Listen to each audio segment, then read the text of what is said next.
और आज जो हिस्सा पढ़ने जा रहे हैं उसमें आप देखेंगे कि उर्मिला की जो मानसिक दशा है वो और ज्यादा बिगड़ गई है, बिल्कुल पागल जैसी हरकत करने लगी है। एक शब्द प्रयोग में आता है मेडिकल साइंस में, हेलुसिनेशन, है ना। हेलुसिनेशन मतलब जो नहीं है वह भी दिखाई देना, मतलब सोच सोच कर इतना मतलब पागल हो जाना कि वो चीज आपको दिखाई देने लगी। कल राज और काजोल थे तो मैंने लैला मजनू का एक दृश्य बताया था जिसमें लैला सामने आती है पर वो कहता है कि हर जगह लैला है ना। तो ऐसे ही जब आप किसी को बहुत ज्यादा सोचने लगते हो आपको हर जगह दिखने लगते हैं। ऐसे ही उर्मिला भी अपनी कल्पना में लक्ष्मण को हमेशा आते हुए सोचती है और लक्ष्मण आए नहीं पर उन्हें ऐसा लगने लगता है कि लक्ष्मण आ चुके हैं। आज उन्हीं पंक्तियों को हम लोग विस्तार से पढ़ेंगे, ठीक है। तो यदि ये पंक्ति आती है तो आप कह सकते हैं कि उर्मिला की जो मानसिक दशा है इन पंक्तियों में कुछ ठीक नहीं लगती है इस प्रसंग में, ठीक है। आगे देखते हैं। सुभग गा गए कंद आ गए, कल की अंतिम पंक्ति थी ये। और निकल हंस से कीकी कुंज से, तो कह रहे हैं कि जिस प्रकार हंस मयूर वाटिका से निकलता है ऐसे ही मेरे जो कंद है, मेरे जो पति है वो वनवास से लौट आए हैं। निकल हंस से, तो हंस से में कौन सा अलंकार होगा? उपमा अलंकार, है ना। लेकिन आप देखिए निकल हंस से कीकी कुंज से, कुंज से में नहीं होगा, ठीक है। क्योंकि यहाँ जो से है वो समानता व्यक्त कर रही है, लेकिन यहाँ कुंज से निकले, वहां से बाहर अपादान कारण होता है ना, किसी से अलग होने का भाव, पेड़ से पत्ते गिरते हैं वैसे वो कुंज से निकले, ठीक है। किसके समान? हंस के समान निकले। निरख वे खड़े पुण्य कुंज से, अब यहाँ पर फिर उपमा अलंकार आएगा। और वो मुझे देख रहे हैं, है ना। निरखना मतलब क्या होता है? देखना। निरख वे खड़े, मुझे देखते हुए खड़े हुए, किस प्रकार खड़े हैं?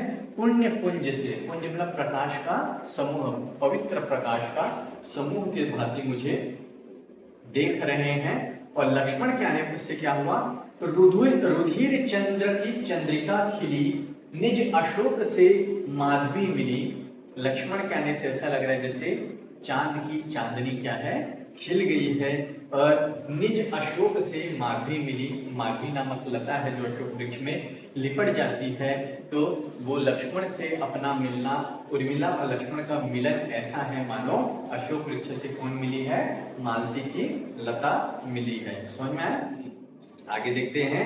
अवधि पूर्ण, अवधि हो गई पूर्ण अंत में, सुयश छा रहा दिगंत में। अवधि पूर्ण हो गई, जो 14 वर्ष की प्रतीक्षा की घड़ी थी वह क्या हो गई? अंत में पूर्ण हो गई, समाप्त हो गई। और सुयश छा रहा दिगंत में, चारों दिशाओं में, दिगंत मतलब क्या होता है? चारों दिशा। तो चारों दिशा में सुयश छा गया, मतलब लक्ष्मण का, श्री राम का यश छा गया कि वो रावण को पराजित करके सीता जी को वापस लेकर आए हैं। तो चारों ओर, चारों दिशाओं में उनके यश का क्या हो रहा है? गुणगान हो रहा है। स्वजनी धन्य है आज की घड़ी, तदपि खिन्न सी तू यहाँ खड़ी। हे सखी, स्वजनी मतलब क्या होता है? सखी होता है। तो स्वजनी धन्य है आज की घड़ी, आज का जो समय है वो बहुत क्या है? अनुपम है, पवित्र है, धन्य है। क्यों? और फिर अपनी सहेली को देखती है और कहती है, तदपि खिन्न सी तू यहाँ खड़ी, आज इतना शुभ अवसर है, मेरे प्रियतम लौट आए हैं, पर तुम क्यों खिन्न सी खड़ी हो? अपनी सहेली को कहते हैं कि तुम क्यों प्रसन्न नहीं हो? तुम तो मेरे दुख से दुखी और मेरे सुख से सुखी होती थी, फिर आज इतने अच्छे अवसर पर तुम क्यों खिन्न खड़ी हो? त्वरित आरती ला उतार लो, पद दृगम्बु से मैं पखार लूं। तो जो जो पंक्ति एकदम सरल है उसमें ज्यादा समय नहीं रुकेंगे, सीधा समझते हुए निकल जाएगा, है ना। तो कह रही त्वरित मतलब होता है तुरंत, तुरंत आरती लाओ, मैं अपने प्रिय की आरती उतार लूं, और पद दृगम्बु से मैं पखार लूं। दृगम्बु शब्द बार बार आ रहा है ना। अब आप समझ ही गए दृगम्बु का क्या होता है? आंसू। तो तुम तुरंत आरती लाओ और मैं अपने पति का जो पैर है वो किससे धोऊं? आंसुओं से धोऊं, और पद दृगम्बु से मैं पखार लूं। यहाँ बहुत मार्मिक है। जब किसी प्रिय की आप प्रतीक्षा करते हैं फिर बहुत समय बाद मिलता है तो आपकी आंखों में क्या आते हैं? खुशी के आंसू आते हैं। ऐसे ही सुदामा चरित्र में एक पंक्ति है, बहुत अच्छी पंक्ति है, कि जब कृष्ण सुदामा से मिलते हैं, है ना, तो वो जो पंक्ति है, देखी सुदामा की दीन दशा, करुणा निधि करुणा करके रोए। ना। जब सुदामा की जो दीन दशा देखते हैं तो जो करुणा निधि है वो करुणा करके क्या करते हैं, रोते हैं, वो करुणा से रोते हैं। और आगे की जो पंक्ति है बिल्कुल यही भाव है कि पानी पराते को छाओ नहीं, नैनन के जल से पग धोए। तो परात में पानी रखा हुआ है, लेकिन कृष्ण क्या कर रहे हैं, सुदामा के पैर को किससे धो रहे हैं, नैनन के जल से पग धोए। कितनी मार्मिक पंक्ति, मुझे बहुत पसंद है ये जो पंक्ति है कि कृष्ण जब सुदामा को देखते हैं, सुदामा एक गरीब ब्राह्मण, उसके पैर पूरे रास्ते में छाले पड़े हुए हैं, है ना, पैर में कांटे चुभे हुए हैं, और अपने प्रिय मित्र की, आज की भाषा में कहे तो बेस्ट फ्रेंड, है ना, बचपन के दोस्त हैं, और अपने बेस्ट फ्रेंड की दशा देखकर देखी सुदामा की दीन दशा, करुणा निधि करुणा करके रोए। तो करुणा निधि करुणा से रो रहे हैं, और वही स्थिति यहाँ उर्मिला की है। ये पंक्ति मैंने क्यों बताई, क्योंकि आपको जब व्याख्या लिखनी होती है तो व्याख्या में विशेष लिखते हैं, उसमें एक पॉइंट और डाल सकते हैं। यदि उस पंक्ति से मिलती जुलती भाव वाली पंक्ति कहीं पढ़े हैं आप, तो एक पॉइंट डाल सकते हैं, भाव साम्य, मतलब ऐसा ही भाव आपने कहीं और पढ़ा है, आपको याद आया है। तो यहाँ पर उर्मिला जब नैनो के जल से पद पखारने की बात कर रहे हैं तो आप कह सकते हैं भाव साम्य, और यहाँ पर ये पंक्ति लिख सकते हैं। ठीक है, देखिए सुदामा की दीन दशा, ये जो पंक्ति मैंने दोहराई, मतलब ऐसी ही पंक्ति सूरदास ने भी कही है मिलती जुलती। तो एक पॉइंट आपका और ऐड हो जाता है व्याख्या में। क्लियर है, चलिए आगे देखते हैं। तो हाँ, कह रही कि पद त्रिगंबु से मैं पखार लूं, चरण है भरे देख धूल से, विरह सिंधु में प्राप्त कूल से। और लक्ष्मण वनवास गए थे, वनवास कैसे गए थे, राजसी वेशभूषा में गए थे या फिर वल्गल धारण करके सन्यासी की वेशभूषा में गए थे, चप्पल पहन कर गए थे, नहीं, बिल्कुल, है ना, जैसे वनवास गए थे सन्यासी, चप्पल नहीं पहने हैं। तो पैर जो है लक्ष्मण को कैसे भरे हुए, 14 वर्ष तक नंगे पांव घूमने के कारण धूल से सने हुए पैर हैं, धूल से भरे हुए पैर हैं। और देखिए अगली पंक्ति, विरह सिंधु में प्राप्त कूल से। सिंधु मतलब क्या होता है, सागर, और विरह सिंधु विरह का सागर। तो विरह को किसका रूप दे दिया गया है, विरह पर किसके रूप का आरोप है, सिंधु के, सागर का। कौन सा अलंकार होगा, रूपक अलंकार। ठीक है, तो विरह सिंधु में प्राप्त कूल से, कूल मतलब होता है किनारा, ठीक है, अंग्रेजी का कूल नहीं है, है ना। तो ये कौन सा कूल है, हिंदी का। तो विरह सिंधु, विरह रूपी सिंधु के कूल से, क्यों, क्योंकि 14 बरस का जो विरह था, वियोग था, वो कैसा था, सागर की भांति था। और अब लक्ष्मण आ गए हैं तो ऐसा लग रहा है कि किनारा मिल गया है ना, कि लक्ष्मण के आने पर वो समुद्र है, समुद्र को उन्होंने पार कर लिया, और समुद्र को पार करेंगे तो कहाँ पहुंचेंगे, किनारे पर ही तो पहुंचेंगे, है ना। तो वही कह रहे हैं, विरह सिंधु में प्राप्त कूल से, लक्ष्मण को देखकर ऐसा लग रहा है, उनके चरणों की धूल ऐसे लग रही है जैसे सागर, विरह के सागर के किनारे की धूल हो, सागर तट पर धूल होते हैं ना, रेत होते हैं ना, तो वही कह रहे हैं।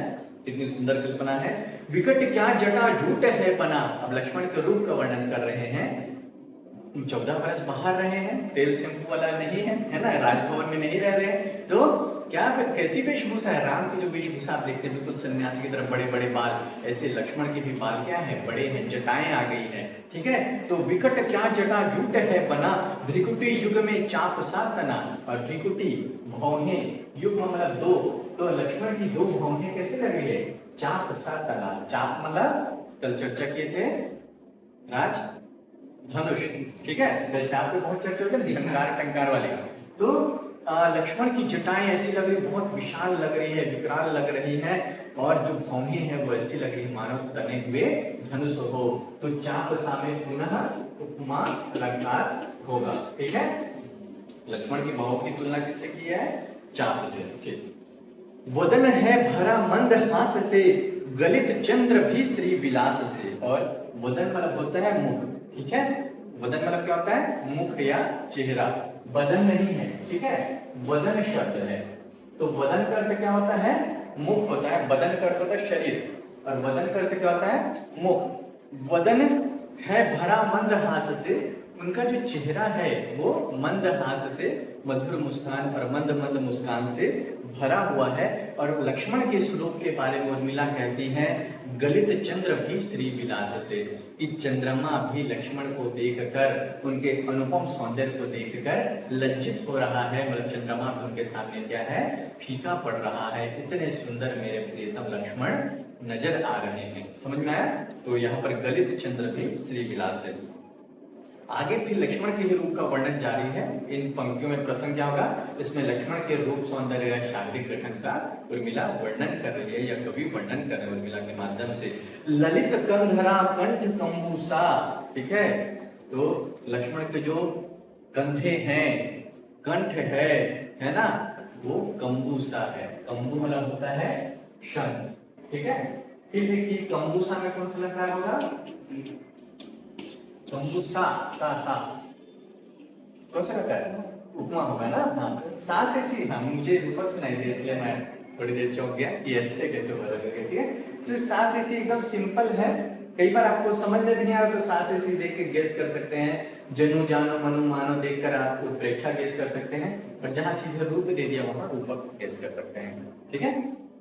तो कह रहे कि उनके जो कंधे हैं, उनका जो कंठ है वो शंख की भांति सुंदर है, उनका जो कंठ है।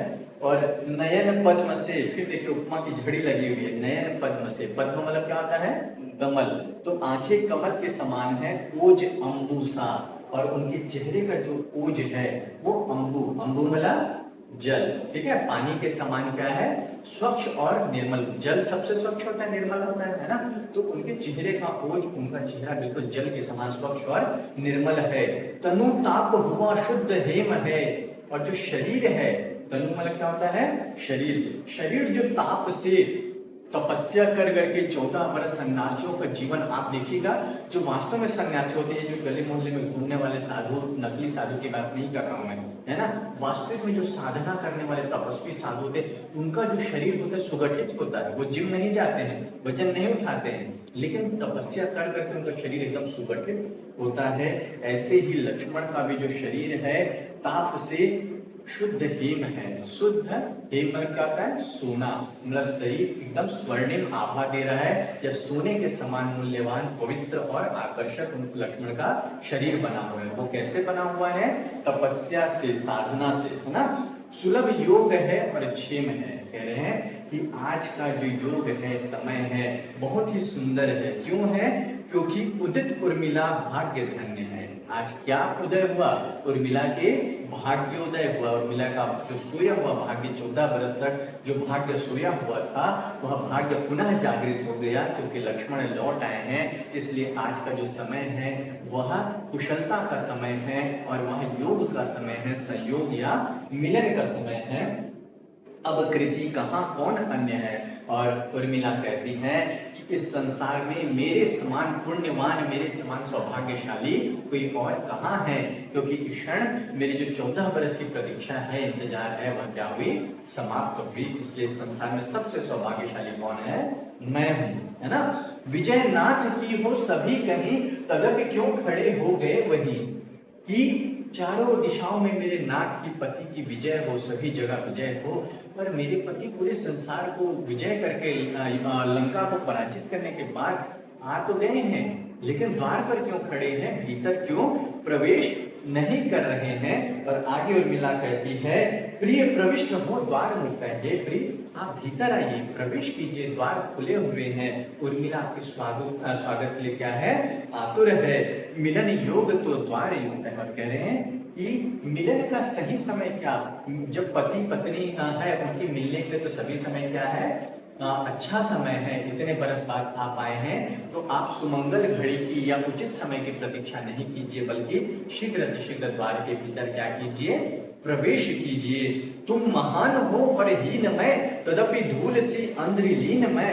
कह रहे हैं कि हे पति आप बहुत महान हैं, क्योंकि आपने इतने वर्ष की तपस्या की। मेरा जो तपस्या है, मेरी जो प्रतीक्षा उसके सामने हीन है, मैं आपके सामने तुक्ष हूं। लेकिन क्या कह रही, तदपि धूल सी अंध्रिलीन मैं, मगर मैं आपके पैरों में लिपटी हुई धूल के समान हूँ। दयति देखते देव भक्ति को, निरखते नहीं नाथ व्यक्ति को। कह रहे हैं कि जो प्रिय व्यक्ति है उसको देव क्या करते हैं, उसकी भक्ति को देखते हैं।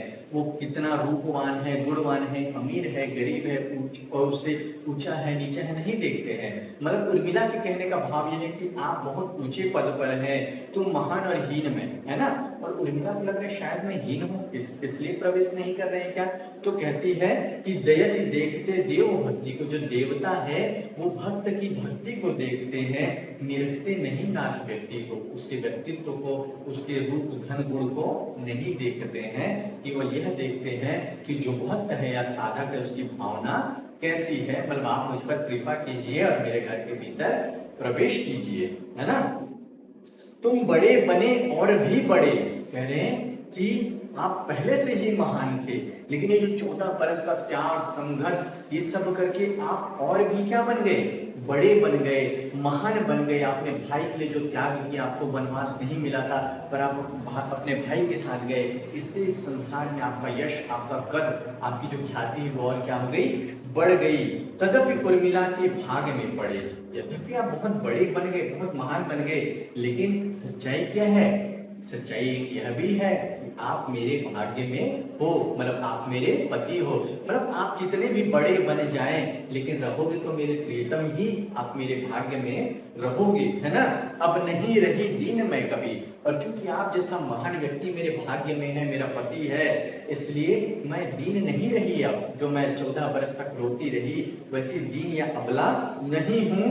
तुम मुझे मिले तो मिला सभी, क्यों मैं दीन नहीं हूं। देखिए कितनी सुंदर पंक्ति, अगर प्रेम की इस भावना को महसूस कर पाए कि तुम मुझे मिले तो मिला सभी, तुम मिल गए तो क्या है, सब मिल गया, है ना। और फिर आगे एक बॉलीवुड में गाना भी है, तू जो मिला, है ना, मिल गई सारी खुशी, ऐसा कुछ है। तो वही है कि भाव चाहे वो लक्ष्मण के हो, उर्मिला के हो या आधुनिक मनुष्य के हो, प्रेम का जो भाव है अगर आप उसका कोर देखेंगे, सार तत्व देखेंगे, एक जैसा ही रहता है। आगे फिर देखते हैं प्रभु कहाँ, और अब आगे पूछती है, लक्ष्मण तो दिख रहे हैं पर अभी तक राम पर ध्यान नहीं गया, पर राम पर ध्यान जाता है उनका। तो पूछती है कि प्रभु कहाँ, कहाँ किंतु अग्रजा। अग्रजा मतलब, अग्रज मतलब क्या होता है, अग्र मतलब क्या होता है, हाँ पहले, और ज मतलब बताया था जन्म। तो अग्रज मतलब जो पहले जन्म लिया हो, है ना, बड़े भाई। और अग्रजा मतलब बड़ी बहन, है ना। हाँ, और अग्रजा का उल्टा क्या होता है, अनुज, छोटा जो बाद में हुआ, और बहन में अनुजा, ठीक है। तो प्रभु कहाँ, श्री राम कहाँ है, और कहाँ किंतु अग्रजा, और मेरी बड़ी दीदी, अग्रज मुझसे पहले जन्म लेने वाली दीदी कहाँ है, वह नजर नहीं आ रहे हैं। कि जिनके लिए था मुझे तजा, कि जिसके लिए आपने मुझे छोड़ दिया, प्रभु श्री राम के लिए, मेरी बड़ी दीदी के लिए, उनकी सेवा के लिए, वो कहाँ है, वो नजर नहीं आ रहे, वह नहीं फिरे, क्या तुम ही फिरे। अब उर्मिला को आश्चर्य हो रहा है, क्या वो लौट कर नहीं आए, क्या तुम ही अकेले लौट कर आ गए, हम गिरे अहो तो गिरे गिरे। तो उर्मिला को यकीन नहीं हो रहा है कि प्रभु कहाँ कहाँ, अग्रजा क्या वो लौट कर नहीं आए, प्रभु श्री राम क्या माता सीता लौट कर नहीं आई, दीदी सीता लौट कर नहीं आई, क्या तुम अकेले लौट गए। और फिर यदि ऐसा है तो हम गिरे अहो गिरे गिरे, यदि वो नहीं लौट कर और तुम अकेले मुझसे मिलने आ गए तो हम गिरे, यह मेरे यश की प्राप्ति नहीं है, यह आप और मैं दोनों की ख्याति गिर रही है। अपयश प्राप्त हो रहा है कि आप अपने भाई और अपनी भाभी को छोड़कर मुझसे मिलने आ गए, इतने आतुर हो गए कि उन्हें छोड़कर अकेले आ गए। यह उत्थान नहीं बल्कि यह क्या है, यश का पतन है। यहाँ देखिए उर्मिला की भावना पता चलती है। उर्मिला पत्नी, आदर्शवादी पत्नी तो है ही, पति से अनन्य प्रेम करती है, लेकिन साथ ही क्या है, वह उसका जो चरित्र है बहुत ऊंचा चरित्र है, अपना केवल स्वार्थ नहीं देख रही है, प्रेम में होने के बावजूद, विरह में होने के बावजूद उसे इस बात की चिंता है कि प्रभु श्री राम और सीता लौटकर नहीं आई हैं और आप उन्हें अकेले छोड़कर आ गए। मतलब यहाँ उर्मिला का जो व्यक्तित्व है पता चलता है कि वह कितना स्वच्छ है, कितना पवित्र है और वह स्वयं के स्वार्थ के लिए नहीं सोचती है ना। और लक्ष्मण को वो सही कि आप अकेले कैसे लौटकर आ सकते हैं। आगे देखिए, दैत्य क्या मुझे आर्द्र जान के, अधिप ने अनुक्रोश मान के, धर दिया तुम्हें भेज आप ही, यह हुआ मुझे और ताप ही। क्या श्री राम को लगा कि मैं अकेली हूं, मैं विरह में रह रही हूं, तो क्या मुझे आर्द्र जानकर, मुझे दुखी जानकर, क्या श्री राम ने, राजा ने आदेश दिया मुझ पर दया करके और आपको अकेले ही भेज दिया? और यदि श्री राम ने ऐसा किया तो यह मेरे दुख को और बढ़ा रहा है। आपके अकेले लौट आने से मेरा दुख कम नहीं हुआ, बल्कि मेरा दुख और क्या हो गया, बढ़ गया, क्योंकि आप इतने स्वार्थी हो गए कि अपने भैया और भाभी को छोड़कर अकेले लौट आए, केवल इसलिए कि मैं दुखी हूं, मैं विरह में जल रही हूं। क्या प्रभु ने मुझ पर यह दया की? तो कह रहे यह दया नहीं है, बल्कि उन्होंने मेरे ताप को, मेरे विरह को, मेरी मुसीबत को, मेरे दुख को और बढ़ा दिया। मुझे केवल स्वयं के दुख का निवारण नहीं चाहिए था। और फिर देखिए उर्मिला जो कह रही है, प्रिय फिरो फिरो, हाँ फिरो फिरो, न इस मोह की धूम से गिरो। यदि ऐसा है कि आप अकेले आए हैं तो लौट जाइए। और जब हम भावुक होते हैं तो कई बार तो बार बार कहते हैं ना, जा जा जा जा, है ना, गुस्से में। तो उर्मिला उन्माद की दशा में आ गई। उर्मिला ये देखकर बहुत क्रोधित है, बहुत खिन्न है कि लक्ष्मण अकेले लौट आए हैं और कह रहे यदि ऐसा है तो प्रिय फिरो, हे प्रिय तुम लौट जाओ, लौट जाओ, लौट जाओ। और क्या कह रहे हैं कि न इस मोह की धूम से घिरो, तुम मेरे प्रेम, तुम मेरे मोह से घिरो मत, इस धुआं से घिरो मत, क्योंकि विकल मैं यहाँ किंतु गर्भिणी, ना नष्ट न कर दो मुझे नष्ट परवेणी। मैं व्याकुल हूं तुम्हारे बिना, है ना, लेकिन फिर भी मैं गर्व में थी। कैसे कि मैं अपने पति की प्रतीक्षा कर रही हूं। मैं इस बात से गर्व महसूस करती थी कि मेरा प्रियतम, मेरे पति वो हैं जिन्होंने अपने भाई के लिए 14 वर्ष का वनवास स्वीकार कर लिया, अपनी भाभी की सेवा के लिए उन्होंने 14 वर्ष का कष्ट सहा। तो मुझे इस बात का गर्व होता था, लेकिन इतना सब कुछ कष्ट सहने के बाद यदि अंत में आप उन्हें छोड़कर अकेले आ जाएंगे तो मेरा जो सारा गौरव है वह क्या हो जाएगा, नष्ट हो जाएगा। इतना त्याग, इतनी प्रतीक्षा सब क्या हो जाएगी, व्यर्थ हो जाएगी। और न कर दो मुझे नष्ट परवीणी, घर फिरे तुम्हें मोह से कहीं, तब हुए तपो भ्रष्ट क्या नहीं। यदि तुम घर लौट आए मेरे मोह में, मेरे प्रेम में आबद्ध होकर, तब क्या आपका तप भ्रष्ट नहीं हुआ? 14 वर्ष तक आपने जो तप किया, संयम रखा और अंत में आप अपने भाई को, अपने भैया को, भाभी को छोड़कर आ गए, तो क्या ये तपस्या व्यर्थ नहीं हो गई?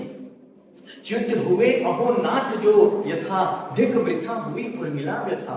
कह रहे हैं आप अपने पद से भ्रष्ट हो गए नाथ, धिक वृथा हुई उर्मिला व्यथा। धिक्कार है, क्योंकि उर्मिला की जो व्यथा है, पीड़ा है, वह सब क्या हो गई, व्यर्थ हो गई। उर्मिला का स्वाभिमान देखिए, उर्मिला का गौरव देखिए, उर्मिला का सामाजिक चरित्र देखिए, है ना, कि लक्ष्मण को स्वार्थी बनने नहीं देना चाहती है।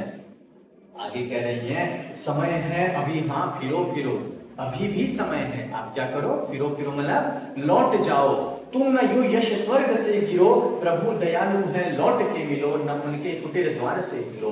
अभी भी समय है, आप जल्द से जल्द लौट जाइए और यश स्वर्ग से गिरो। जो आपने स्थान हासिल किया, जो यश प्राप्ति की कि भाई हो तो लक्ष्मण जैसा, जिसने भाई को वनवास मिलने पर, बड़े भैया को वनवास मिलने पर स्वयं उनके साथ 14 वर्ष कष्ट भोगने चले गए। आप जो यश के स्वर्ग पे पहुंचे थे, अगर अकेले लौट जाएंगे तो स्वर्ग से क्या हो जाएंगे, पाताल पे गिर जाएंगे। आप तुरंत लौट जाइए, क्योंकि प्रभु जो राम है वो क्या है, बहुत दयालु है। और आप जब तक वो क्षमा नहीं कर देते उनके द्वार से हटना मत, मतलब जो कहते हैं ना सत्याग्रह, कि उनके द्वार पर आप बने रहिए तब तक, जब तक वो करुणा से पसीज ना जाए और आपको भीतर बुला ना ले। आगे कहते हैं, कहती उर्मिला, निरखती अभी एकमात्र मैं, पर अभिन्न हूँ अर्धगात्र मैं। अभी तो केवल मैंने आपको देखा है ना, और मेरे अकेले देखने से विशेष फर्क नहीं पड़ता, क्योंकि मुझ में आप में कोई फर्क नहीं है, हम अभिन्न है ना। जैसे पति पत्नी, पत्नी को क्या कहते हैं, अर्धांगिनी, है ना। अर्धांगिनी में वो आपका आधा अंग है, मतलब पति और पत्नी में द्वैत नहीं होता, दोनों एक ही है। तो मैंने देखा तो हम दोनों मतलब अलग नहीं है, मेरा देखना दूसरे का देखना नहीं है। यह सखी मुझे मत मानती, कुशल मैं यही आज जानती। तो कह रहे हैं कि मैंने देखा, और यदि मैंने सहेली को कह भी दिया कि लक्ष्मण आए थे, तो मेरी सहेली यकीन नहीं करेगी, क्योंकि उसने आपको नहीं देखा, क्योंकि वो वैसे भी सोच रही है कि आपके विरह में मैं क्या हो गई हूँ, पागल हो गई हूँ। तो वो सोचेगी ये उन्मत्त दशा में सपने में देखा होगा और ये ऐसी बातें कह रही हैं, तो मेरी सहेलियां भी यही यकीन नहीं करेगी, विश्वास नहीं करेगी। इसलिए आप शीघ्र क्या कीजिए, लौट जाइए। अवश्य रो रहे प्राण ये धसे, तदपि कौन है जो मुझे हंसे। मेरे प्राण जो है अवश्य होकर, है ना, बहुत व्याकुल होकर, असहाय होकर रो रहे हैं आपके विरह में, आपके वियोग में, परंतु इस नगरी में ऐसा कोई भी नहीं जो मुझ पर हंस सके, क्योंकि सबको पता है कि मैं अपने पति की प्रतीक्षा कर रही हूं। अब हंसी ना हो और क्या कहूं, लेकिन यदि आप उनको छोड़कर लौट आए तो पूरा संसार, पूरी नगरी मुझ पर हंसेगी, आप पर हंसेगी। अभी मैं अकेले रहती हूँ, आपके विरह में हूँ, रोती रहती हूँ, पर कोई मेरी हंसी नहीं उड़ाता। लेकिन यदि आप अकेले ही लौट आए हैं तो पूरा संसार हम पर क्या करेगा, हंसी करेगा, हंसी उड़ाएगा। और कह रहे हैं तुम व्रती रहो मैं सती रहूं। अच्छा, तो यह होगा कि आप अपने व्रत का पालन करें, जो संकल्प आपने लिया अपने भैया का साथ देने का, उस संकल्प का पालन करें, उस व्रत का पालन करें, पर मैं सती रहूं, मैं एक सती स्त्री की तरह आपकी प्रतीक्षा करती रहूं। यह बेहतर है कि आप अकेले छोड़कर मिलने आ जाए, उससे अच्छा है कि आप वन में तपस्या करते हुए उनके साथ लौटे। समझ में आ रहा है। तो उर्मिला देखिए अब तक रो रही थी अपने दुख के लिए, लेकिन जब उन्होंने देखा कि लक्ष्मण अकेले आए हैं तो वो क्रोधित होकर कहते हैं कि आप क्या करो, लौट जाओ। ऐसे ही आपको जो हिंदी साहित्य के इतिहास पढ़ते हैं, अभ्यंश काल में ऐसी पंक्तियां मिलती है जहां जो वीरांगनाएं रहती है, उनके पति यदि युद्ध के मैदान से भाग कर आ जाते हैं तो उनको खदेड़ देती है, दरवाजा नहीं खोलती है, कहती है कि इससे अच्छा था कि तुम युद्ध के मैदान में मर जाते। एक बहुत प्रसिद्ध अभ्रंश की उक्ति है, प्रसिद्ध उक्ति है कि भल्ला हुआ बहनी जो मारिया मारा कंतु, है ना, लज्जलेस्यायु, ऐसा कुछ पंक्ति है, ऐसी कुछ पंक्ति है कि अच्छा हुआ सहेली की मेरा पति युद्ध के मैदान में मारा गया, क्योंकि मैं लज्जा से मर जाती यदि वो पीठ दिखाकर भाग आता। मतलब वो जो चरित्र है कि पीठ दिखाकर भाग आना, कायर की तरह जीने से बेहतर युद्ध के मैदान में मर जाना, ऐसा ही कुछ भाव से हम इस पंक्ति को लिख सकते हैं, है ना, कि भला हुआ भगनी जो मारिया मारा कंतु। और उर्मिला कह रही है कि इससे अच्छा कि तुम वन में चले जाओ, ऐसा अपयश हासिल करने से अच्छा। ठीक है, अब देखिए उर्मिला अभी भी धिक्कार, लक्ष्मण अभी भी नहीं गए हैं, तो उर्मिला गुस्से से कहती धिक तथापि, तथापि हो सामने खड़े, इतना सुनकर भी आप सामने खड़े हो, धिक्कार है आपको, तुम अलज्ज से क्यों यहाँ अड़े। निर्लज्ज की भांति आपको कोई लज्जा नहीं है क्या, बिल्कुल यहीं पर अड़े हुए हो, आप जान नहीं रहे हो। जिधर पीठ दे डीठ फेरती, उधर मैं तुम्हें डीठ हेरती। मैं आपकी ओर से पीठ फेर लेती हूँ, निगाहें फेर लेती हूँ, पीठ दिखाती हूँ, और आप फिर मेरे सामने खड़े हो जाते हो। मतलब मैं आपको देखना नहीं चाहती हूँ, मैं नहीं चाहती कि मैं ऐसे लक्ष्मण को देखूं जो अपने भैया और भाभी को छोड़कर अकेले आ गए हैं। तो कहती है मैं आपकी ओर से पीठ दिखाती हूँ और आप मेरी और मेरे सामने बिल्कुल खड़े हो जाते हैं। तुम मिलो मुझे धर्म छोड़ के, फिर मरो न क्यों मुंड फोड़ के। यदि आप अपना भाई का जो धर्म है, छोटे भाई का धर्म है अनुज का, उस धर्म को छोड़कर मुझसे मिलेंगे तो मैं क्यों ना मुंड फोड़ के मर जाऊं, क्यों ना मैं अपना सर फोड़कर अपने प्राणों का त्याग कर दूं। मुझे ऐसा पति नहीं चाहिए जो अपने धर्म से च्युत हो गया हो, जो अपना धर्म से भ्रष्ट हो गया हो, जो अपने भाई को वन में अकेले छोड़कर आ गया हो। तो यह शरीर लो, यह प्राण ये बुझे, धर नहा सखी छोड़ दे मुझे।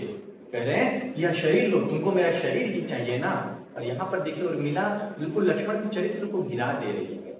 लक्ष्मण कोई ऐसे कामुक पुरुष नहीं है, उतने कामुक होते तो वो वनवास जाते क्या 14 बरस का। लेकिन उर्मिला की जो मानसिक दशा है, जो क्लास की शुरुआत में मैंने कही, ठीक नहीं है। हेलुसिनेशन शब्द मैंने इस्तेमाल किया कि जो कल्पना है वो सामने नजर आने लगती है, पर थोड़ी देर बाद आपको पता चलेगा कि सच्चाई क्या है। ठीक है, तो कह रही हैं कि तुम्हें शरीर की आकांक्षा, यह शरीर लो और प्राण ये बुझे, और मेरे प्राण जाते हैं। आपको इसी दशा में देखकर मेरे शरीर से प्राण निकला जाता है। धर नहा सखी छोड़ दे मुझे।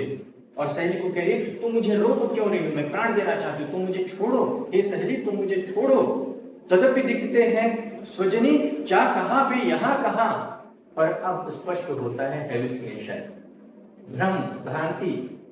सहेली क्या कह रही है कि लक्ष्मण कहाँ है, तुम किससे बातें कर रही हो, है ना। तो वो कह रही है क्या कहा, हे सखी तुम क्या कह रही हो, यहाँ कहा कि लक्ष्मण यहाँ नहीं है। तदपि दिखते हैं जहां तहां, मुझे तो हर जगह लक्ष्मण नजर आ रहे हैं, है ना। जब प्रेम में होते हैं आपको हर जगह वही दिखता है या वही आप देखना चाहते हैं। एक और उदाहरण मैं देता हूँ, मुझे बहुत पसंद है, देवदास मूवी के एक दृश्य है, ठीक है। देवदास आप लोगों ने देखी है, नहीं देखी। देवदास की कहानी है, लव ट्रायंगल है समझिए, है ना, प्रेम त्रिकोण है। देवदास है, चंदा है, चंद्रमुखी है, पारो है, ठीक है। देवदास बचपन से पारो से प्रेम करते हैं और पारो देवदास से प्रेम करते हैं, किंतु कुछ कारणों से पारो की शादी कहीं और हो जाती है और देवदास फिर चंद्रमुखी की शरण में जाते हैं। चंद्रमुखी नर्तकी रहती है या वेश्या रहती है कह सकते हैं। वो गाना सुना होगा ना, हम पे ये किसने हरा रंग डाला, है ना। सुरुचि नहीं सुनिए क्या, माधुरी दीक्षित का गाना है। अच्छा, उसमें जो माधुरी दीक्षित का चरित्र है वो चंद्रमुखी का है, ठीक है। तो जब एक बार पारो जाती है चंद्रमुखी के भवन में देवदास को ढूंढते हुए, तो वो कहती है कि मुझे तो कहीं देव बाबू नजर नहीं आ रहे हैं, मैंने सुना था कि देव बाबू यही रहते हैं। देवदास के लिए शब्द यूज हो रहा है देव बाबू। तो चंद्रमुखी जो जवाब देती है, देखिए उर्मिला की मानसिक दशा आपको समझ में आ जाएगी कि मेरी नजर से देखो तुम्हें हर जगह देव बाबू नजर आएंगे। कितना सुंदर जवाब। चंद्र पारो उसको बाहर ढूंढ रही है, इसलिए देव बाबू कहीं नजर नहीं आ रहे। चंद्रमुखी क्या कहती है, मेरी नजर से देखो तुम्हें हर जगह कौन नजर आएंगे, देव बाबू। और वही कह रही है उर्मिला कि स्वजनी क्या कहा पे यहाँ कहा, तुम कहती हो यहाँ लक्ष्मण नहीं है। तदपि दिखते हैं जहां तहां, मुझे तो जहां तहां देखती हूँ सब जगह कौन नजर आते हैं, लक्ष्मण नजर आते हैं। मतलब कि लक्ष्मण आए नहीं है। उर्मिला केवल कल्पना कर रही थी कि वो आ गए हैं और अपने भाई और भाभी को छोड़कर अकेले लौट आए हैं। इससे पता चलता है कि विरह में उर्मिला की जो मानसिक दशा है वो क्या हो गई है, अस्वस्थ हो गई है और उन्हें लक्ष्मण हर जगह नजर आने लगे हैं। और कहते हैं यह यथार्थ उन्माद भ्रांति है, तुम कह रही हो यह सत्य नहीं है, यह मेरे मन का उन्माद है, पागलपन है, यह भ्रांति है, मैं भ्रम में हूं। ठहर तो मिटा क्षोभ शांति है।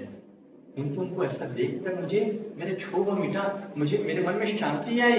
दिक प्रतीति भी की ना नाथ की, पर न थी सखी बात हाथ की।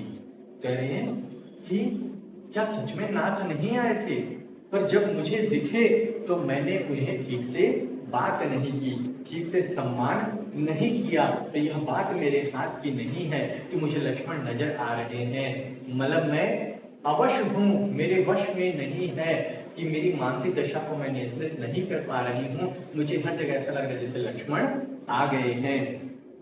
प्रतिविधान में क्या करूं बता, और कह रही हैं कि भले ही मेरी कल्पना में सही लक्ष्मण मेरे सामने आए थे, यथार्थ में नहीं आए थे, पर मैंने उन्हें इतना खरा खोटा सुना दिया है, इतनी खरी खोटी बात सुना दी है कि मुझे बहुत क्या हो रहा है, ग्लानि महसूस हो रही है। और तुम बताओ कि मैं किस तरह से पश्चाताप करूं, किस तरह से प्रायश्चित करूं, क्योंकि मुझे लगा वो मेरे मुंह में बंधकर अपने भाई और भाभी को छोड़कर आए हैं। इस अनर्थ का भी कहीं पता, ये मैंने क्या कर दिया, मैंने अनर्थ कर दिया, मैंने स्वप्न में ही सही, कल्पना में ही सही, पर लक्ष्मण को इतना नीचा कैसे सोच लिया, कैसे सोच लिया वो इतने नीचे गिर सकते हैं। अधम उर्मिले हाय निर्दया, पतित नाथ है तू सदाशया।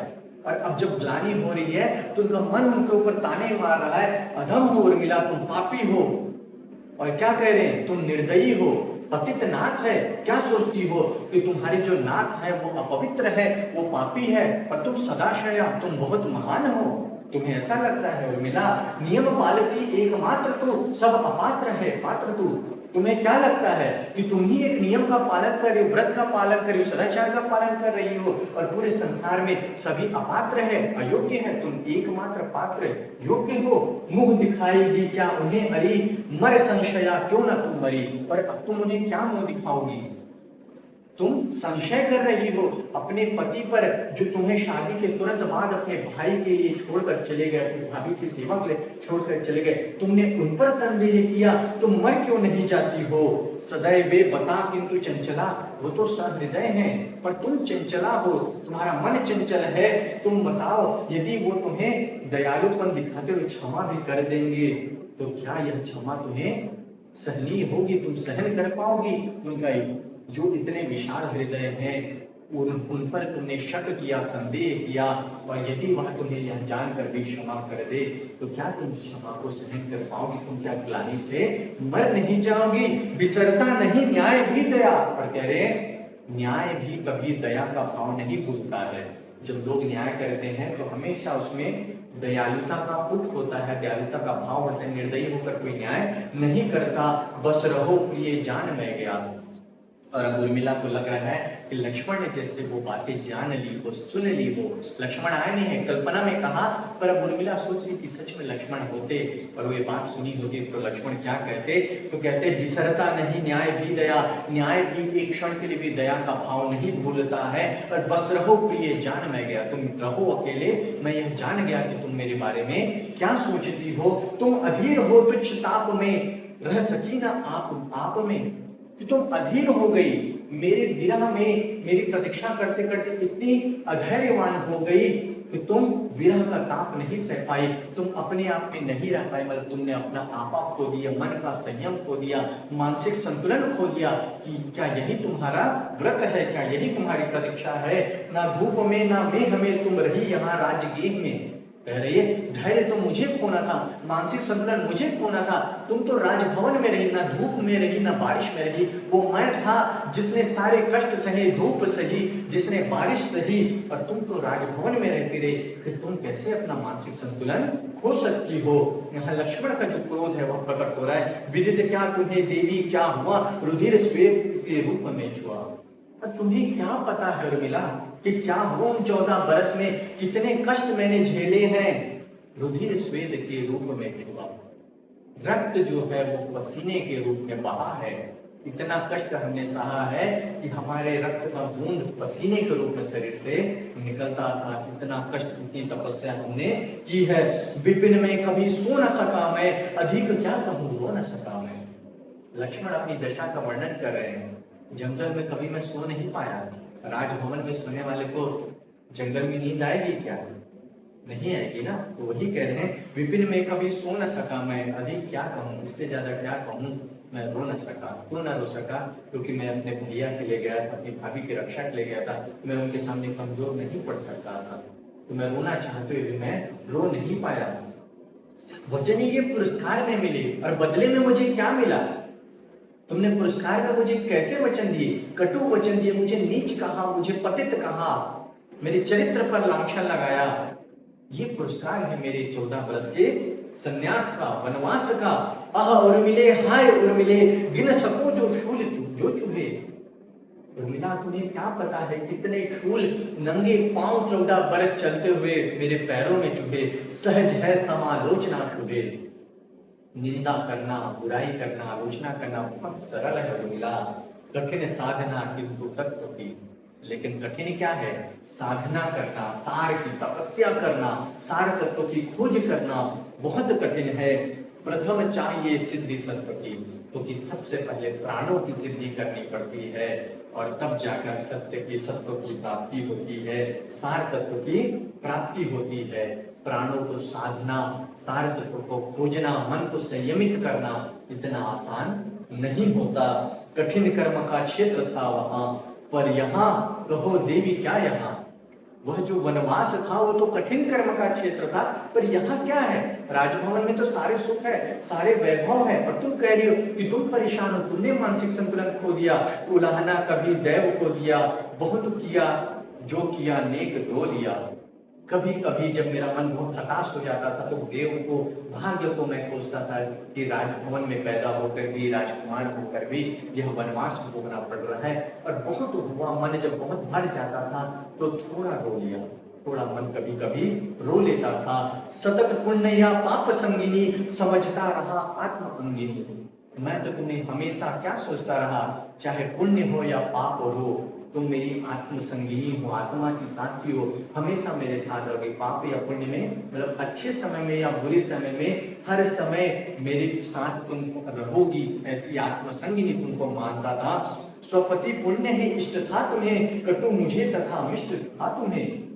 क्या तुम्हें स्वपति अपने पति का पुण्य ही अच्छा समय ही तुम्हें इष्ट था, मतलब उसी की आकांक्षा थी, क्या तुम मेरे बुरे समय में मेरे साथ नहीं रह सकती थी।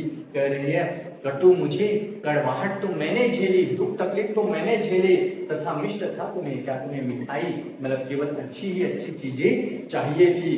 प्रियतम तपो भ्रष्ट था मैं, उर्मिला ने थोड़ी देर पहले कहा था ना कि चित्त जो हुए पथ से, आप अपने तपस्या से क्या हो गए, भ्रष्ट हो गए। तो लक्ष्मण जवाब में पूछ रहे हैं क्या सच में तुम मुझे तपो भ्रष्ट मान रही हो। प्रिय तपो भ्रष्ट मैं भला, मत छुओ मुझे मैं लौट चला। अगर तुम्हें लगता है कि मैं तप से भ्रष्ट हुआ हूं तो तुम मेरा स्पर्श मत करो, मैं लौट कर जा रहा हूं तुमसे मिले बगैर। तुम सखी रहो हे विरागिनी, बस बिना मुझे पुण्य भाग ले। कह रहे हैं यदि तुम्हें इस वैराग्य में ही, अकेलेपन में ही सुख मिलता है तो तुम सुखी रहो, बस विदा मुझे पुण्य भागिनी। और हे पुण्य भागिनी तुम मुझे विदा दो, क्योंकि तुमने अपने पति को इतना नीच, इतना हीन समझ लिया है, तो मैं तुम्हारा स्पर्श नहीं करूंगा और मैं यहीं से ही क्या है लौट जाऊंगा।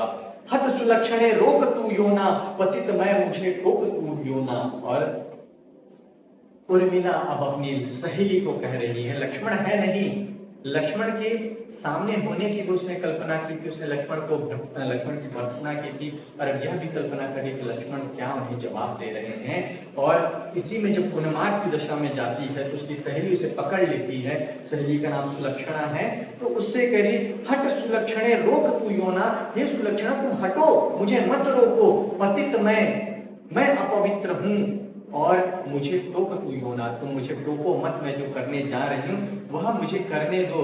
विवश लक नहीं उर्मिला बहा, और विवश होकर वो लक्ष्मण को पुकारती, उसे ऐसा लगता है कि लक्ष्मण उसे छोड़कर जा रहे हैं, तो वह क्या पुकारती है, लक बस बोलती है, मतलब लक्ष्मण का नाम लेते रहती कि सखी उसे टोक देती है तो रुक जाओ। उर्मिला नहीं, अपने पति का नाम नहीं लेते। आज भी भारतीय घरों में ये मान्यता है कि अपने पति का नाम नहीं लिया जाता। इसी पर बेस्ड पूरी एक मूवी बनी है, नाम याद आ रहा है, अच्छी मूवी थी जिसमें गाना था वो सजनी रे करके, सुना आप लोगों ने? हाँ क्या, हाँ एग्जैक्टली, लापता लेडीज मूवी बनी है। तो लापता लेडीज में वो अपने पति को आवाज नहीं दे पाती है, नाम, क्योंकि पति को नाम से नहीं पुकारना है, लेकिन फिल्म के अंत में वो दृश्य आता है जब अपने पति को नाम से पुकारती है।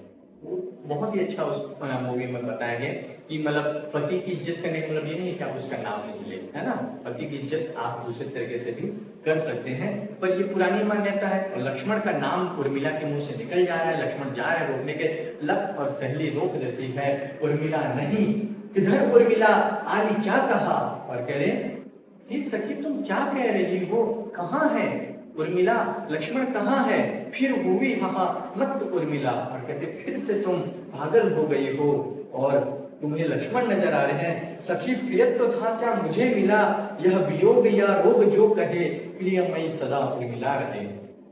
और कहे तुम फिर कह रही हो कि उर्मिला कहाँ, लक्ष्मण कहाँ है, क्या फिर से मेरे ऊपर पागलपन सवार हो गया, पर प्रियत्व था मुझे मिला। इस पागलपन के ही दौर में, इस पागलपन उन्माद के क्षण में ही, कुछ क्षण ही सही, लेकिन मेरे प्रिय मेरे सामने आए थे, लक्ष्मण का सामीप्य मुझे मिला था, लक्ष्मण के दर्शन हुए थे। और कह रहे यह वियोग हो या रोग हो, जो भी कहे प्रियमयी रहे सदा उर्मिला रहे, कि भले ही मैं बीमार अवस्था में रहूं, वियोग अवस्था में रहूं, लेकिन मेरी आकांक्षा है कि उर्मिला के साथ सदैव कौन रहे, लक्ष्मण रहे। और कह रहे उन्मादिनी कभी थी विवेकनी, उर्मिला हुई सखी अब है, अज्ञान भला जिसमें सोह तो क्या, स्वयं अह भी कब है। और कह रहे हैं कि उन्मादिनी, कभी उर्मिला उन्मादिनी थी, उन्माद में थी, है ना, जब लोगों को लगता था कि मैं सही थी तब वास्तव में मैं उन्माद में थी, और विवेकनी तो मैं अब हुई हूँ, मतलब तुमको लग रहा है कि मैं पागल हूँ, पर मुझे लगता है कि अब मुझे ज्ञान हुआ है। क्या ज्ञान हुआ है कि लक्ष्मण और मुझ में कोई भेद ही नहीं है, वो मेरे साथ नहीं भी रहे तो भी मेरे सामने है, तो भी वो मेरे भीतर है, मतलब लक्ष्मण और मुझ में कोई अद्वैत संबंध नहीं है। यहाँ पर जो अद्वैत दर्शन है कि परमात्मा और जीव में कोई अंतर नहीं है, केवल अज्ञान की वजह से हम स्वयं को क्या समझते हैं, अलग समझते हैं। तो उर्मिला वही कह रही है कि जब संसार की दृष्टि से मैं ज्ञानी थी तो वास्तव में मैं उन्माद में थी, पागलपन में थी। और जब संसार मुझे पागल समझ रहा है तब मुझे वास्तविकता का बोध हुआ कि लक्ष्मण तो मेरे भीतर है, लक्ष्मण मुझसे अभिन्न है, लक्ष्मण मुझसे अलग नहीं है, तो लक्ष्मण और मुझ में कोई भेद नहीं है। और आगे कहती है, लाना सखी लाना लाना सखी तूली, आंखों में छवि झूली। हे सखी तुम तुलिका ले आओ, जो पेंटिंग ब्रश होता है उसको तूली कहते हैं या तुलिका कहते हैं। तो हे सखी तुम तुलिका ले आओ, तूली ले आओ, आंखों में छवि झूली, क्योंकि मेरी आंखों में एक छवि झूल रही है और मैं उस छवि को चित्रित करना चाहती हूँ। अंकित कर उसे दिखाऊं, इस चिंता से निष्कृत पाऊं, कि मेरे मन में जो छवि आ रही है मैं उसे अंकित कर दूं, चित्र का रूप दे दूं, और मन में जो चिंता चल रही है उससे निष्कृत पाऊं। साहित्य में एक परंपरा है, पुरानी परंपरा है, रूढ़ी कह सकते हैं, काव्य रूढ़ी। काव्य में जो परंपराएं चली आती है उसको काव्य रूढ़ी कहते हैं। कि दुख हो गया, परेशानी हो गई, तो उसको निजात पाने के लिए क्या करते हैं, चित्र बनाते हैं या संगीत गाना गाते हैं, वीणा बजाते हैं। तो यहाँ पर भी काव्य रूढ़ी है कि उर्मिला बहुत चिंतित है, व्यथित है, तो इस चिंता को दूर करने के लिए मन में जो छवि बसी हुई है उसको चित्र के रूप में क्या करना चाहती है, अंकित करना चाहती है।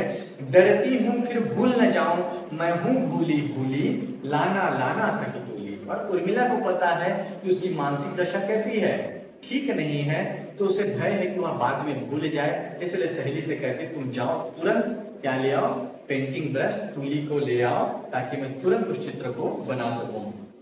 और कैसे चित्र बनाना चाहती है उर्मिला, देखिए, जब जल चुकी विरहिणी बाला, बुझने लगी चिता की ज्वाला, तब पहुंचा विरही मन वाला, सती ही न जो शूली, लाना लाना सती कुली। वो प्रसंग आपको याद होगा जब शिव ने सती को मना किया था, दक्ष ने सभी देवताओं को आमंत्रित किया था पूजा में, लेकिन शिव को आमंत्रित नहीं किया था, है ना। तो शिव कहते हैं मुझे आमंत्रित नहीं किया है आपके पिता ने या मेरे ससुर ने, तो मैं नहीं जाऊंगा। लेकिन पार्वती जो सती रहती है वह क्रोध से जाती है कि, और फिर वहां देखती है कि शिव का बहुत अपमान होता है। वो क्रोध में उस पूजा को नष्ट करने के लिए, भ्रष्ट करने के लिए अग्नि कुंड में ही क्या करती है, कूद जाती है। और जब शिव को पता चलता है, शिव जब आते हैं तब तक सती पूरी जल चुकी होती है और शिव अपने हाथों में सती को लिए होते हैं, है ना। वो दृश्य मुझे भी बहुत स्पर्श करता है। मैंने जो एक टैटू बनवाया है वही टैटू है, और उस पर मैंने कुछ पंक्ति लिखी थी कि सती जल रही है और शिव उसको पकड़े हुए हैं, है ना। तो उस पंक्ति में मैंने लिखा है कि उस दृश्य को याद करते हुए लिखा है कि मेरे भीतर खामोश हूं मैं, मेरे भीतर चीख रही हो तुम, मेरे भीतर खामोश हूं मैं, मेरे भीतर चीख रही हो तुम। कुछ दिन के बाद से शिव खामोश हो गया था, लेकिन जो चीख रही है वो कौन है, वो सती जो आग में जलती वो चीख रही है। और मेरे भीतर लापता हूं मैं, खुद में नहीं नजर आता, मेरे भीतर दिख रही हो तुम, मैं अब नजर नहीं आता, मेरे भीतर कौन दिखता है, तुम दिखती हो। और ये क्या हो रहा हूं मैं, ये क्या हो रही हो तुम, मतलब शिव खोते जा रहे हैं और सती नजर आ रही शिव में। तो वो जो दृश्य बहुत करुण दृश्य है, उसी दृश्य को ये पेंटिंग में चित्र में उकेरना चाहती है कि जब जल चुकी विरहिणी बाला, विरहिणी विरह में बाला जल चुकी है, बुझने लगी चिता की ज्वाला, चिता की ज्वाला बुझने पे है, तो वो जो मतवाला विरही है, क्रोध में जो शिव है वो आए हैं, सती ही न जो शूली, शूली न यहाँ शिव, सती के बिना जो शिव है, उस दृश्य को मैं उकेरना चाहती हूँ, लाना लाना सती दूली। और आगे फिर उस दृश्य को आगे वर्णन करते कह रही है कि सती की चिता जो जल रही है, झुलसा तरु मरमर करता था, चिता जलने से वो जो आसपास का जो वृक्ष है वो जल रहा था, वो मरमर की ध्वनि कर रहे हैं, पत्तियां सूख कर मरमर की ध्वनि कर रही है, झड़ निर्झड़ झरझर करता था और झरने झरझर की ध्वनि कर रहे हैं, हत विरही हर हर करता था, उड़ती थी गोधुली, और शिव जो है वो रुदन कर रहे हैं, वो सिसकियां ले रहे हैं और गोधुली उड़ रही है, जो धूल उड़ रही है। उस दृश्य को मैं चित्रित करना चाहती हूँ, लाना लाना सती बोली। जो ही अश्रु चिता पर आया, और सती की चिता पर शिव के जो आंसू गिरते हैं, उग अंकुर पत्तों से छाया, चिता पर आंसू गिरते देखकर पत्तों में भी, वृक्ष में भी, प्रकृति में भी करुणा जागृत हुई, और अंकुर पत्तों से छाया, वह वृक्ष जो जल रहा था, सूख रहा था, वह भी नए नए पत्तों से लद गया, अंकुरित तो हो गया। फूल वही बदनाकृति लाया, और उस पौधे में फूल खिल उठे, और वो फूल कैसे थे, उस फूल का मुख था सती का मुख, मतलब फूल में सती का चेहरा नजर आ रहा था। लिपटी लतिका फूल, या वो जो लतिका है वो फूल से लिपट गई है, मतलब फूल उसमें पूरे लताओं में खिल गए हैं। उस दृश्य को मैं चित्रित करना चाहती हूँ। लाना लाना सच बोली, और सिर माथे तेरा यह दान, हे मेरे प्रेरक भगवान।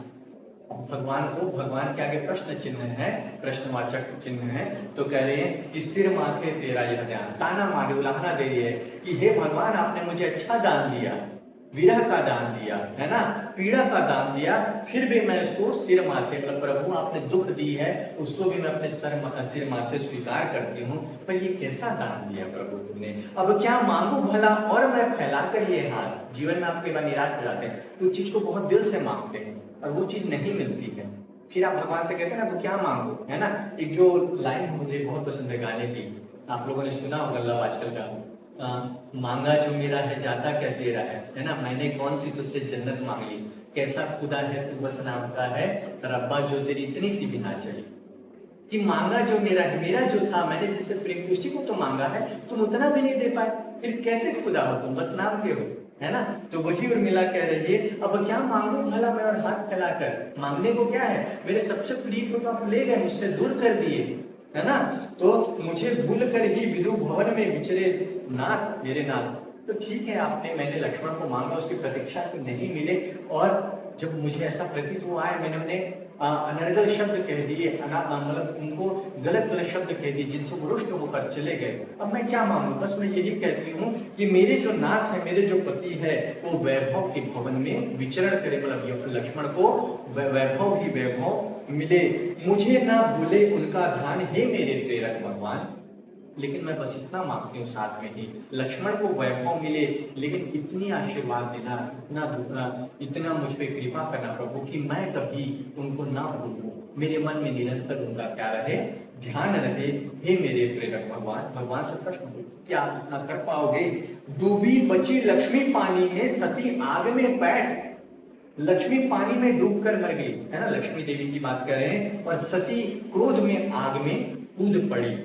जिए उर्मिला करे परीक्षा सहे, सभी घर बैठ। लक्ष्मी अपने विरह से, अपने दुख से पीड़ित होकर, दुखी होकर पानी में कूद गई, सती आग में कूद गई, लेकिन जीवित उर्मिला रहे, लेकिन यह उर्मिला है वह जीवित रहेगी और अपने घर में बैठकर आप जो भी कष्ट दोगे उस कष्ट को सहन करेगी। मतलब यह कह रही है कि मैं आत्महत्या नहीं करूंगी, मैं आप जो भी कष्ट देंगे उसे स्वीकार करूंगी और मेरे पति के लौटने तक प्रतीक्षा करूंगी। कैसी प्रतीक्षा, जीवित रहकर।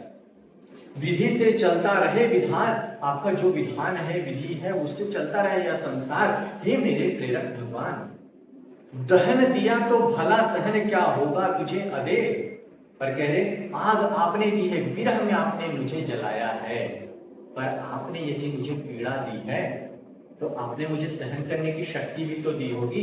कहते हैं ना कि ईश्वर जो सबसे मुश्किल है परिस्थितियों में उन्हीं व्यक्तियों को डालता है जिनके विषय में ईश्वर को विश्वास होता है, तो वो इन कष्टों को क्या कर पाएंगे, सह पाएंगे। एक ऐसा ही मिलता जुलता डायलॉग है कि किसी भी फिल्म में सबसे मुश्किल जो किरदार है वो सबसे अच्छे अभिनेता को मिलता है।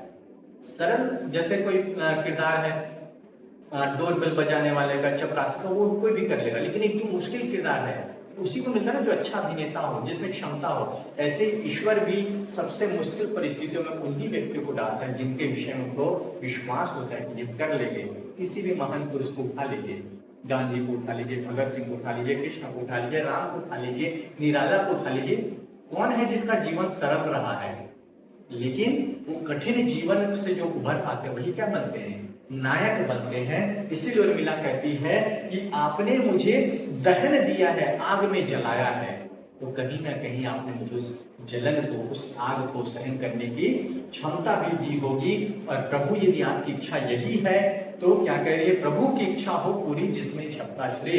यदि आपकी इच्छा है कि मुझे विरह की आग में जलना है, मुझे तपना है, तो ठीक है, आपकी इच्छा पूरी हो प्रभु, तो किसी में श्रेय है सबका। यही रुदन है मेरा गान, और मेरा रुदन, मेरा जो रोना है, मेरा जो विलाप है, वही मेरा क्या है, गान है, गीत है। हे मेरे प्रेरक भगवान, हे मेरे प्रेरक भगवान, यही मेरा गीत है। और अंतिम पंक्तियां, मतलब हमारा टारगेट पूरा होने वाला है। अंतिम 2 पंक्ति। अवधिशिला का उर पर था गुरुभार। अवधिशिला, अवधि मतलब क्या होता है? समय। शिला मतलब पत्थर, ठीक है। तो अवधिशिला,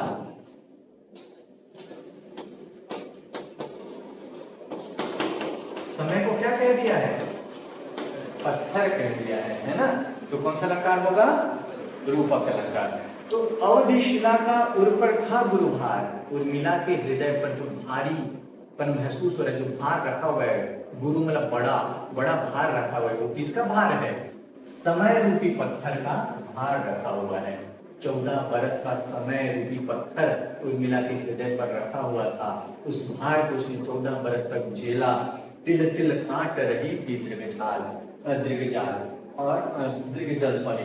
तो इस समय रूपी पत्थर जो उर्मिला के हृदय पर रखा हुआ था, उस पत्थर को धीरे धीरे कौन काट रहा था? उर्मिला के आंसुओं का, आंसू है ना, दृगजल, आंखों के आंसू इस पत्थर को काट रहे थे। आप लोगों ने भी ये पढ़ा होगा कि नदियां धीरे धीरे करके चट्टानों को काट कर क्या बनाती है? रास्ता बनाती है। ऐसे ही समय रूपी पत्थर को उर्मिला ने आंसू रूपी जल से काट कर लक्ष्मण के आने का क्या बनाया? रास्ता बनाया। तो इसमें रूपक अलंकार है और इन्हीं पंक्तियों के साथ साकेत नवंसक समाप्त होता है। ठीक है, तो एक बड़ा टास्क था और फाइनली कंप्लीट हुआ था, है ना। एक सेमेस्टर में पूरा नहीं कर पाए, 2 सेमेस्टर लग गया, है ना। आपके सीनियर्स को पढ़ाए थे 8 हिस्सा और आप लोगों के साथ बाकी का जो 7 भाग है, 8 और 6 भाग का, ये 5 वीडियो आप लोगों के साथ रिकॉर्ड किए। तो इस तरह से हम लोग साकेत की जो व्याख्या है नवम सर्ग को कंप्लीट होती है। और मतलब ये कहूंगा कि एक बहुत ही अद्भुत रचना है। किसी स्त्री की जो विरह दशा का इस तरह से जो चित्रण है, एक नागमती वियोग खंड है, बहुत प्रसिद्ध है, और दूसरा ये जो उर्मिला का वियोग वर्णन है, यह भी बहुत प्रसिद्ध है। और मुझे दोनों को पढ़ाने का सौभाग्य मिला। वैसे तुलना नहीं करनी चाहिए दोनों कवियों की, पर मैं यही कहूंगा कि मुझे ये जो उर्मिला का विरह वर्णन है ज्यादा मार्मिक लगा, ज्यादा सटीक लगा, है ना। आप लोग भी कंपेयर कर सकते हैं, दोनों को पढ़ चुके हैं। आने वाली क्लास में हम साकेत में कुछ और डिस्कशन करेंगे उर्मिला का, जैसे कि क्या क्या प्रश्न आ सकते हैं। ये तो व्याख्या खंड है, एक ही प्रश्न आएगा व्याख्या से। इसके अलावा जो दीर्घोत्तरी प्रश्न आ सकते हैं, लघुत्तरी प्रश्न आ सकते हैं, उर्मिला नवम सर्ग पर क्या प्रश्न बन सकते हैं, उसको आने वाले कुछ क्लास में चर्चा करेंगे। उसके बाद हम लोग ये साकेत नवम सर्ग पूरा हो जाएगा। क्लियर है? चलिए ठीक है, थैंक यू।